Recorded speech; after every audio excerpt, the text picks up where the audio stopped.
Browns receiver Andrew Hawkins and O-lineman Joe Thomas yesterday brushed off a TMZ report that 3 unnamed Browns players were calling for Mike Pettin to go back to Johnny Manziel. Thomas compared the story to picking up the onion and that it couldn't be further from the truth. That was pretty funny. Skip, should Manziel be the Browns quarterback? Look, Stephen A., obviously I'm a Johnny fan. I want to see him play football. I want to see him start games, but not get thrown into this disaster that is the Cleveland Browns. Because, look, the handwriting's on the locker room wall. Mike Patton, Ray Farmer did not want to draft Johnny Manziel, and they do not want to bet their futures on Johnny Manziel. So this is a losing proposition here. And they just today announced that they signed that kid, Austin Davis, who started 8 games for the Rams last year. 2-year extension, gave him $500,000 guaranteed, 4.2 overall. It's not huge money, but they're showing you that they like him more than they like Johnny Manziel. They want to keep him in the fold as a possible starter going into next year. Ditto.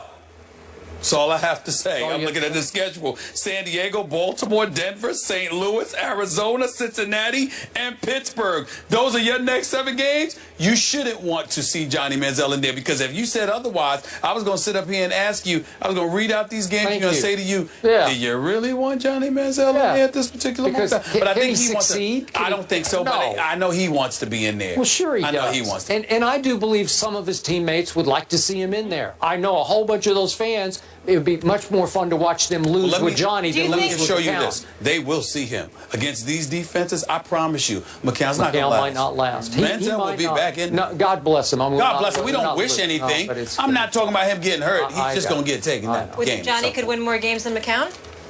I don't think either of them can win more games. You're probably right about that, too. It's more about the team as a whole than the quarterback. The team stinks offensively. Totally get it. Great having you in studio. Let's make it a thing. I might think about coming back tomorrow. It depends on how Skip acts. Well, I don't know about that outfit. You must be crazy. The Federal Appeals Court has granted a request by the NFL and NFLPA to expedite a hearing on the league's appeal of the ruling that struck down the Tom Brady suspension. The move basically guarantees Brady will play the entire regular season and postseason without the threat of being suspended for his role in Deflategate. Good news for Brady and the Patriots, considering that the wild card playoffs begin January 9th, 2016. The AFC and NFC championship games are set for January 24th, and the Super Bowl is scheduled for February 7th. Right now, the earliest the appeal will be heard is the week of February 1st. Stephen A.? Well, I think the time has arrived to concede that Skip Bayless was absolutely right. Thank you. I think the time has arrived. Well, I mean, if it means so much to you, congratulations. Okay, you were right about Tom Brady winning this case. Because as far as I'm concerned, the NFL has officially lost. Even when Judge Richard Berman came down with the decision to rescind Roger Goodell's 4-game suspension, okay, and you know, on September 3rd, here's the bottom line.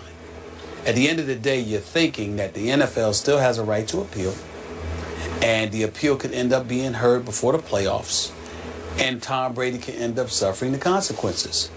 This essentially ensures that Tom Brady is not going to be affected in terms of being on the field for the entire season. It is time for the NFL to cut bait and to drop this all together. Oh, really? And let me tell you something. I'm gonna go a step further here, because here's the reality, Skip.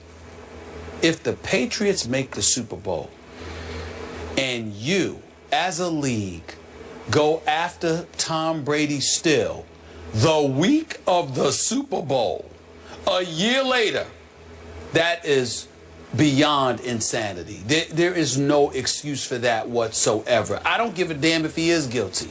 You need to leave him alone. To bother us over Deflategate next February, after all of this happened last January, that's just, you know, that is nothing short of a witch hunt. If you do that, that's a witch hunt.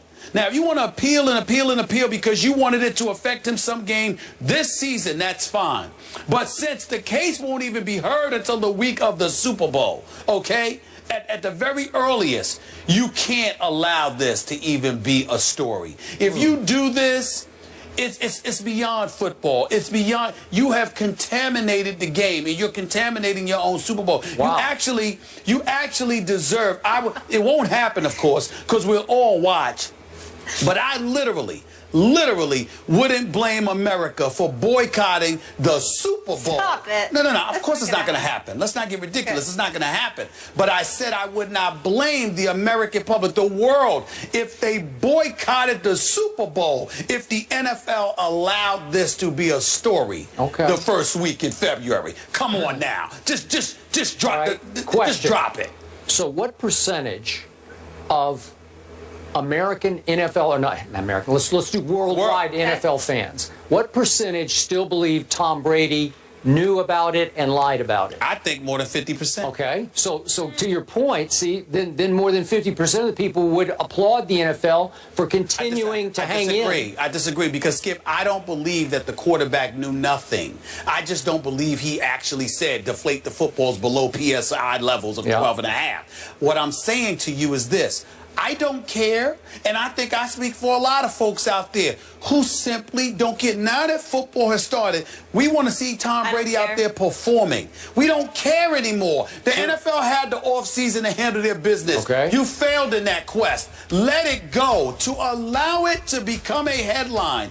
Again, the week of the Super Bowl after it was the headline, the week of the last Super Bowl, that's inexcusable. Okay, it's inexcusable. It's not the NFL's fault or doing that the appellate hearing, the appeals court, would start on February 1st. It is their fault. Remember, it's the court ruled that. I know was that. The court docket. I know that. But if the NFL said we drop it, they'll drop it. They could drop it if they wanted to. You lost. You lost. Drop it. It's over. He's back playing, and you can't affect, because even if they heard the case, Skip, the first week, the week of the Super Bowl, they're not going to tell Tom Brady if he's in the Super Bowl, you can't play that Sunday. They're not going to come down with a ruling that prevents it from playing. So why bother? Okay, there have been some prominent cases that have been won on appeal.